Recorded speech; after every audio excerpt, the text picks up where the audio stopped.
सादर जय सिया राम आप सभी को। कन्नड़ के प्रसिद्ध लेखक और रिटायर्ड प्रोफेसर आदरणीय के.एस. भगवान ने माँ सीता और श्री राम जी पर एक टिप्पणी किया है जो निश्चित सोचनीय है हम सनातनियों के लिए, क्योंकि उन्होंने यह स्टेटमेंट दिया है कि राम पुरुषोत्तम नहीं है। राम जी ने सीता का निर्वासन कर दिया, सीता को जंगल में भेज दिया गर्भावस्था में। शंबूक नामक एक शूद्र का वध करते हैं राम, तो वो पुरुषोत्तम नहीं हो सकते।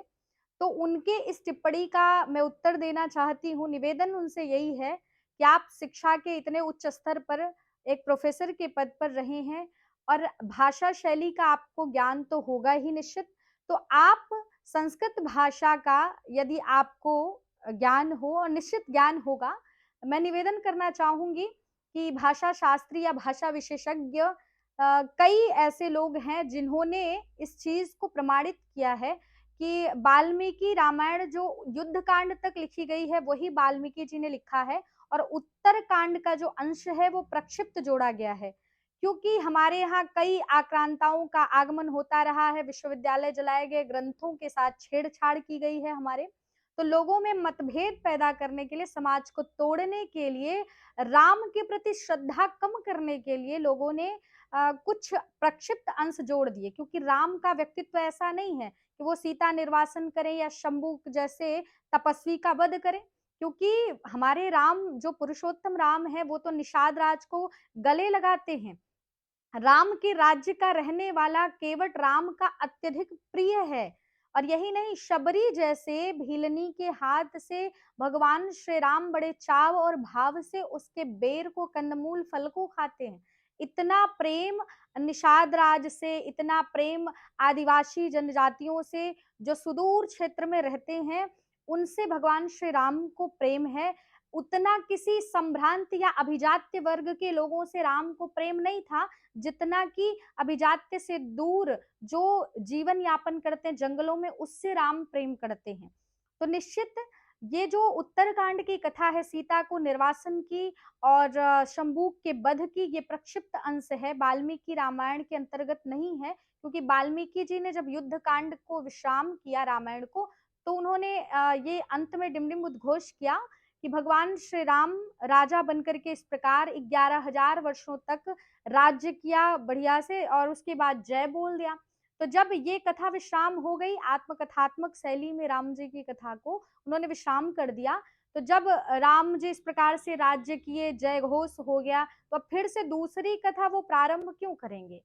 कई कई बार ऐसा होता है कि ग्रंथ में कुछ लोग अलग से दूसरे लोग आते हैं और कुछ अपनी लेखनी को भी उसमें जोड़ देते हैं। जैसे एक पौंचर्यु ग्रंथ था, वो भी राम पर ही है और उसमें पहले उनके पिताजी ने यानी स्वयंभू ने लिखा, फिर बाद में कुछ अंश त्रिभुवन ने, उनके बेटे ने पूरा किया। तो कई बार ऐसा हो जाता है। तो निश्चित वाल्मीकि रामायण के भी साथ ऐसा ही है, क्योंकि राम जैसा मर्यादा पुरुषोत्तम व्यक्ति कभी ऐसा कर ही नहीं सकता जो सीता का सम्मान करते हैं। और सीता जब वन के लिए प्रस्थान करने वाली होती हैं, कैकेयी जी माँ सीता को वस्त्र देती हैं जंगल में जाने के लिए, और वो वस्त्र माँ सीता धारण करने का तरीका उनको नहीं आता है, समाज में संकोचवश खड़ी हैं। तो माता सीता को संकोचवश देख करके श्री राम जी समाज में सबके सामने ही ऐसे पति हैं जो प्रियतमा सीता को आकर के अपने हाथों से वस्त्र धारण करवाते हैं। जिसको समाज के सामने सीता की मर्यादा और सीता के सम्मान की इतनी परवाह हो, इतनी चिंता हो, वो राम कभी सीता को गर्भावस्था में जंगल में छोड़ देंगे? वो निश्चित ये सोचनीय विषय है, ये कभी हो ही नहीं सकता। और जो राम शबरी के फलों को खाते हैं, जो राम निषाद और केवट को गले लगाते हैं, जो राम वानरादि गिद्ध जटायु जैसे व्यक्ति को लेकर के अपने गले से लगाते हैं और वानरों के साथ समूचे युद्ध को परिणाम तक पहुंचाने का प्रयास करते हैं, वो राम कभी शंबूक नामक शूद्र का वध कर ही नहीं सकते। इसलिए ये एक निराधार कहा जाए, क्योंकि भाषा शैली अलग है वाल्मीकि जी की, तो उत्तर कांड की भाषा शैली अलग है, युद्ध कांड तक की भाषा शैली अलग है।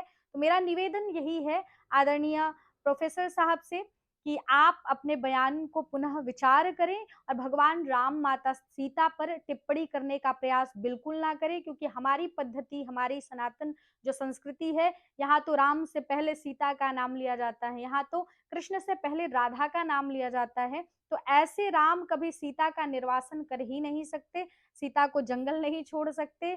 जो नारियों का इतना सम्मान करते हैं, अहिल्या के चरण स्पर्श करते हैं, ऐसे राम सीता को जंगल में छोड़ दे, वन में छोड़ दे, ये निश्चित आपके लिए भी ये सोचनीय है। आप एक बार पुनः से वाल्मीकि रामायण का शब्द जो शैली है उस पर ध्यान दें, और जितने भी भाषा विज्ञान वाले लोग हैं, कई लोगों ने इस चीज को प्रमाणित भी किया है कि वाल्मीकि जी की जो भाषा शैली है संस्कृत की, वो युद्ध कांड तक अलग दिखाई पड़ती है और उत्तर कांड से प्रारंभ से ही वो भाषा शैली अलग दिखाई पड़ती है।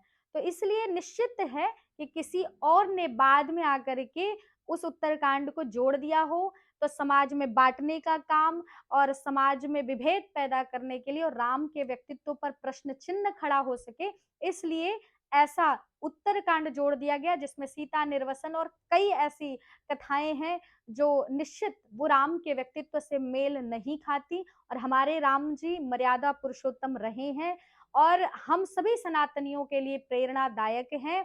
और निश्चित राम कथा हमारे जीवन का दर्पण है, हमें जीना कैसे है, हमें रहना कैसे है, यदि सीखना है तो राम कथा अवश्य सुननी चाहिए। गंभीरता से इस विषय पर विचार करें।